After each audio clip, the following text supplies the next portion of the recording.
안녕하세요. 김빅토리아노 아나운서입니다. 오늘은요, 고등학교를 다니는 자녀를 둔 학부모님들이라면 정말 많이 궁금해하실 주제를 가지고 왔습니다. 바로 고교학점제에 대해서 이야기 나눌 텐데, 고교학점제, 사실 이 얘기만 들었을 때 좀 어렵다는 생각도 많이 하셨죠. 뭐 학점이니, 이순위, 미이순위, 이거 대학교 가면 하는 거 아니야? 그런 생각들 하셨을 텐데, 그래서 어려우실 분들을 위해서 오늘 아주 유익한 시간을 좀 마련을 해봤습니다. 그리고요, 직접 이 고교학점제를 경험하고 있는 분들을 이 현장에 모셨거든요. 선생님, 학부모, 그리고 학생분까지 나와 있습니다. 함께 이야기를 나눠보도록 하겠습니다. 안녕하세요. 어서 오세요. 안녕하세요. 네, 안녕하세요. 먼저 자기소개 해주시겠어요? 선생님 먼저 예시를 보여주시죠. 안녕하세요. 저는 오늘 여러분들 궁금증을 다 풀어드리도록 노력하겠습니다. 무엇이든 물어보세요. 네. 긴장했죠, 학생분? 지금 괜찮아요. 편하게 하셔도 돼요. 네. 안녕하세요. 저는 지금 고교학점제 직접 경험하고 있는 학생이에요. 저도 처음엔 모르는 게 너무 많았는데 오늘 더 많이 알아가고 싶습니다. 반갑습니다. 우리 학부모님도 인사 한번 해주시겠어요? 안녕하세요. 저도 궁금한 게 엄청 많았는데 잘 됐다 싶습니다. 네, 반갑습니다.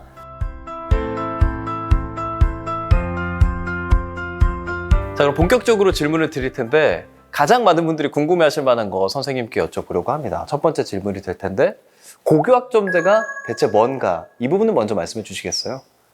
사실 이름이 좀 어렵게 느껴질 수 있는데요. 세 가지만 기억하시면 됩니다.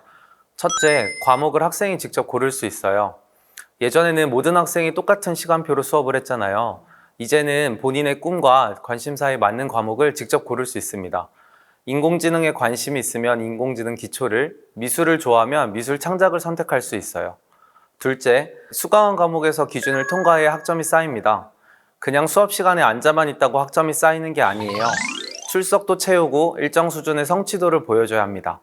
마지막으로 셋째, 3년간 192학점을 모으면 졸업할 수 있어요. 교과 174학점, 창의적 체험활동 18학점을 합쳐서 총 192학점입니다.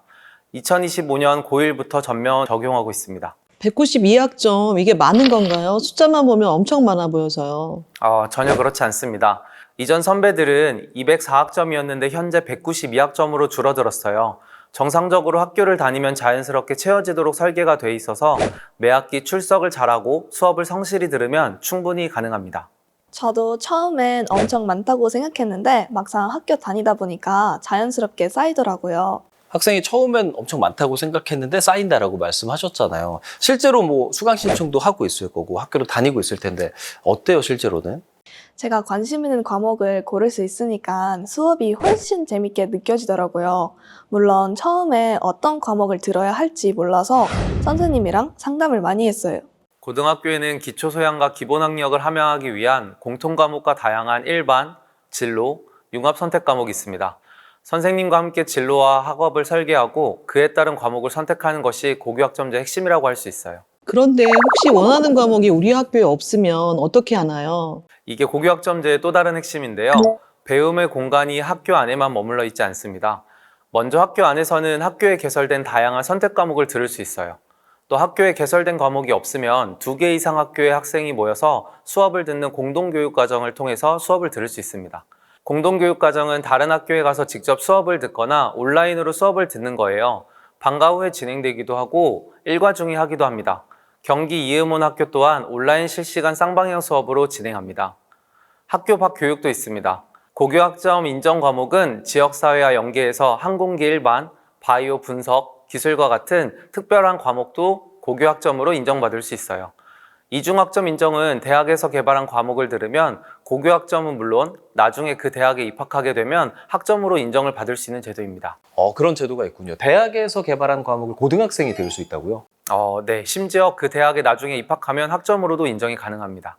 저는 실제로 경기 이원학교 수업을 듣고 있는데요. 우리 학교에 없는 과목이었거든요.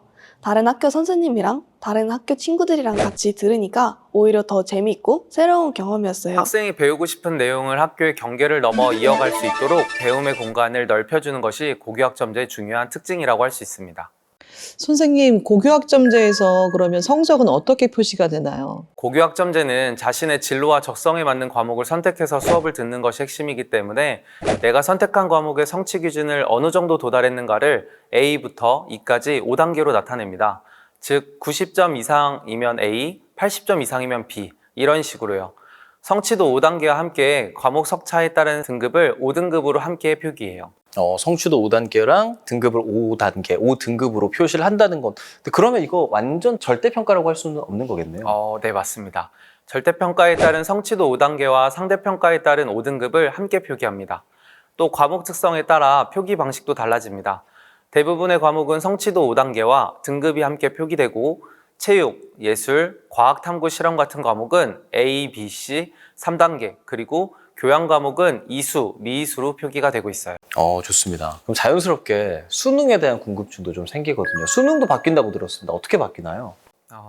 2028학년도부터 수능도 크게 바뀌고 있는데요. 핵심은 과목 선택에 따른 유불리를 해소하기 위해서 선택 과목제가 폐지되고 모든 과목을 공통으로 응시하는 통합형 수능으로 개편되고 있어요. 국어는 화법과 언어, 독서와 작문, 문학이 공통 출제되고요. 수학은 대수, 미적분 원, 확률과 통계가 공통 출제됩니다. 탐구도 통합사회 1과 2, 통합과학 1과 2가 공통으로 출제돼요. 그런데 선생님, 막상 수능에 나오는 과목들을 학교에서 제대로 배울 수 있는 건지도 궁금하고요. 과목을 자유롭게 선택하다 보면 수능 준비가 소홀해지는 건 아닌가 매우 궁금합니다. 아주 중요한 질문인데요. 걱정하지 않으셔도 됩니다.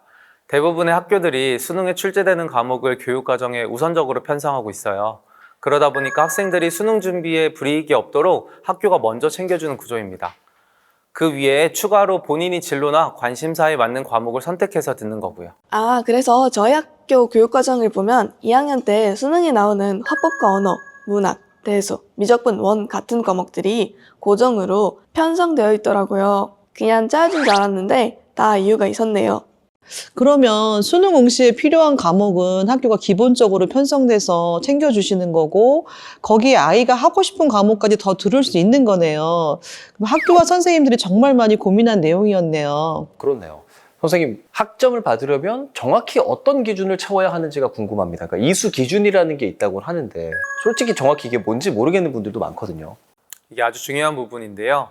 과목 종류에 따라 기준이 조금씩 다릅니다. 공통 과목은 두 가지 기준을 동시에 충족해야 돼요. 첫 번째는 출석률입니다. 1학점 수업을 16회로 계산해서 3분의 2 이상 출석해야 돼요. 예를 들어 3학점 수업은 48회이고 이 중 32회 이상 출석해야 한다는 겁니다. 두 번째는 학업 성취율입니다. 평가에서 학업 성취율 40% 이상을 받아야 합니다. 선택 과목은 훨씬 간단합니다. 출석률 기준만 채우면 학점이 인정돼서 성적이 낮아도 이수가 가능해요. 출석만 3분의 2 이상 채우면 됩니다. 창의적 체험 활동은 학년별로 그 학년 수업 일수의 3분의 2 이상 출석하면 그 학년 창체 학점이 인정돼요. 선택 과목은 출석물만 채우면 이수가 되니 학생의 부담이 덜하겠어요. 그렇네요. 선생님 궁금합니다. 미도달, 미이수 두 가지 개념을 말씀해 주셨는데 이게 뭐가 다른 건지 헷갈려요. 정말 중요한 부분인데요. 이것만 기억하면 될 것 같아요. 미도달은 경고등이라고 생각하시면 되고 미이수는 최종 결과라고 생각하시면 됩니다. 미도달은 출석이나 성적이 기준에 아직 못 미친 상태예요. 2단계에서는 학교가 바로 나서서 도와줘요. 미이수는 그 보충기회까지 다 놓쳐버린 경우고요.